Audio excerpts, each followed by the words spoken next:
Welcome to Unit 2 of EDSE 512. It's been great to get to know all of you a bit via the Unit 1 discussion boards. Thanks for taking the time. Unit 2 has a heavy focus on assessment, and that's a really important place for us to get started as we think about testing and evaluation in special education and the concepts of assessing students for their needs across areas, pulling together the multidisciplinary team, reviewing those assessments, making sure that they're both reliable and valid, and then using the results of the assessments to design a supportive and meaningful IEP. So you'll see noted under responsibilities that in this unit we do have a discussion, just as we did previously. It's a 1-week unit, so keep a close eye on the course schedule for deadlines, and know that there are also activities provided for you, but the only graded assignment this week is the Unit 2 discussion, referenced right here. Moving back to the course shell, you'll see that we're focused on technical aspects of assessment. There is an IRIS module for you to complete. I highly recommend IRIS modules just in general. I think they're very helpful. They have a lot of great content, but it is not for a grade. So there is a visual here as we get started, along with a couple attachments that you can see. Technical aspects of assessment. This is a lengthy presentation, so we won't be going through the whole thing, but this is a really valuable place to start just reviewing these pages on your own. Reliability and validity for assessment. Reliability as you test being whether you're going to be getting the same results each time. So is your test on target for consistency? And then validity, meaning that we want to make sure that we're testing what we think we are testing, what we say we're testing. We're not testing prior knowledge based upon the school that they've gone to or the cultural background that the student might have, but we're testing the content that we're truly looking for, the thing that we really want to understand. So a beautiful visual that I like to use here actually on the right for the concept of reliability and validity, we can see an assessment here in the middle can be reliable. All these little arrows are hitting the same spot, but it's not valid because it's not hitting the center target. So each time we test, we're getting consistent results, and we know that our tool is reliable, but it's simply not valid. If the tool is reliable and valid, you're going to be hitting the mark every time. This is what I'm wanting to test. I'm getting consistent results. I know that the assessment is working and the results are accurate. And by accurate, we mean reliable and valid. So we can take action based on those assessments. Okay, a test here on the left, this blue circle you can see, is not reliable or valid when the responses are just all over the map every time and we're not hitting the target. This is how we know that we need to really get some work done on the assessment, or even try a new one altogether so that we're not using something that's not reliable or valid. So as you go through that PDF, you'll also be looking at information about the cross-cultural assessment. We've talked about that a little bit. It's very important to take those factors into consideration because they can skew results if we're doing an assessment that's biased or that's not inclusive to students coming from a variety of different backgrounds. And we will talk about in this PowerPoint as well, or excuse me, the PDF, we're looking at raw scores versus standard scores. So percentiles, families oftentimes are familiar with those if we're presenting assessment scores because maybe they've used them for height and weight for their child in the past. So they can understand, a student that's in the 75th percentile in a certain area versus the 10th. But standard scores as well, with 100 right there in the middle, can be helpful. And then if a student is scoring standard score of 65, for instance, we know that they're scoring extremely low in comparison with others, whereas standard score of 120 would be extremely high.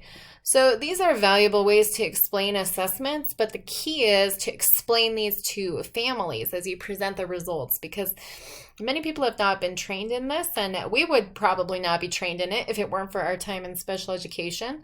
So don't make the assumption that families know what a raw score or a standard score or a T-score or a percentile means, or even mean, median, and mode, those measures of central tendency. where we're talking about averages and how we compute those.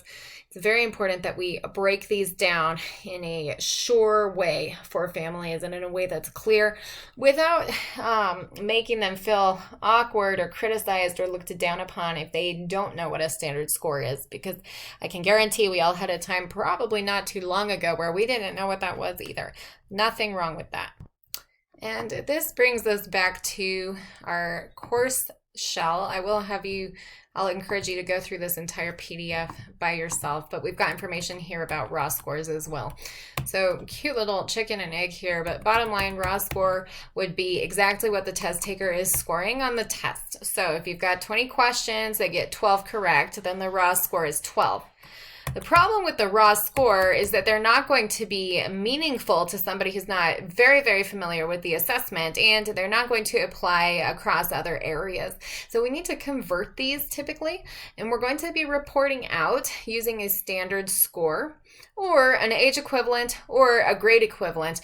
There are some problems with age and grade equivalent score reporting, and you will see an article that addresses problems with this. So take the time to review that, because lots of people still attempt to just use these, and it's very important to consider how we can integrate standard scores or even focus on percentile and standard score to report out on assessment results and make sure that families have the resources to understand where we're going with those.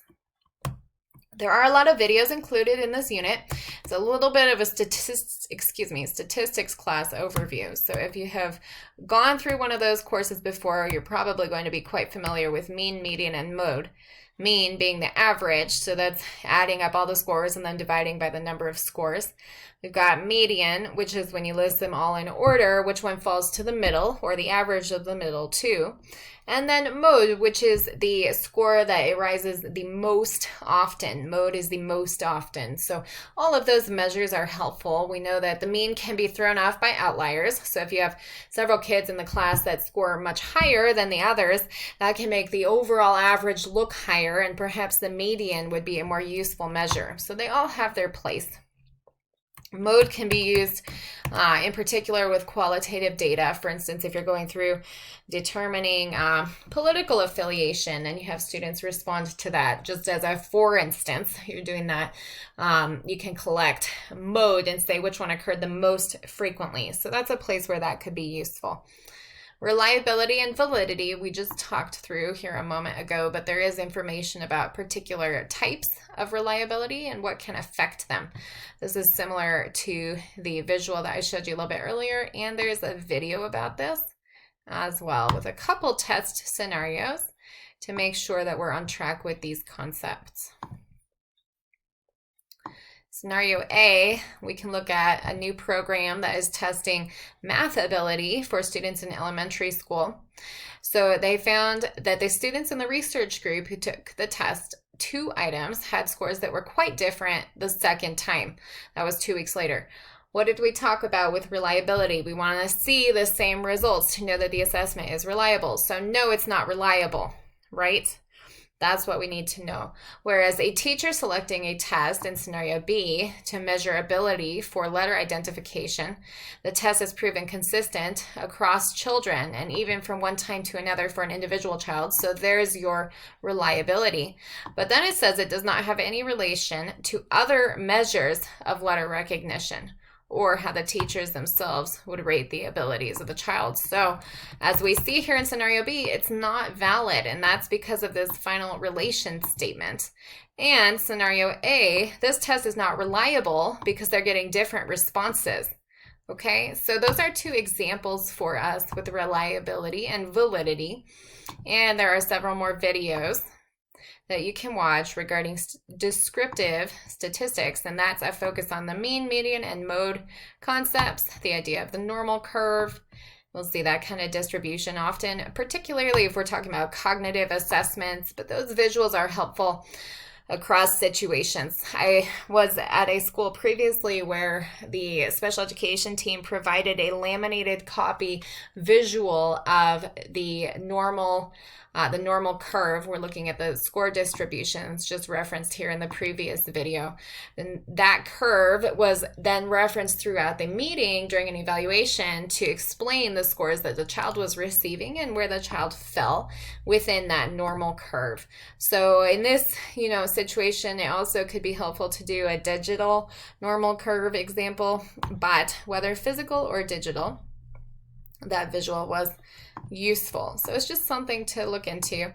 Here is a video on bias, reliability, and validity. So we've got another video resource along with an IRIS module. This is a focus on classroom assessment. When you go here with this link, you'll find math and reading. So it will redirect you, and you can do either or both of those. They are very different. And that'll be a focus on classroom assessment for you. So this is a chance for you to practice a little math in our discussion. You're looking at a group of scores. You will determine mean, median, and mode. Which one should be used to assign the overall grade? And then you're coming back to the concept of reliability and validity. Do you think that the test must have both of these attributes to obtain information about student ability? And finally, what are some issues that might come up with teacher-made assessments?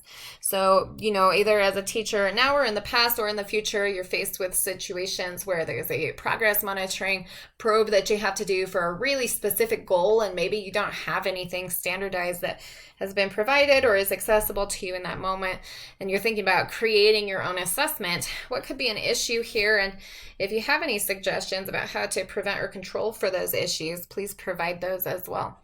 You will want to cite text or other relevant resource in APA format to support your statements. And that is it for Unit 2. Looking forward to your input on the discussion board.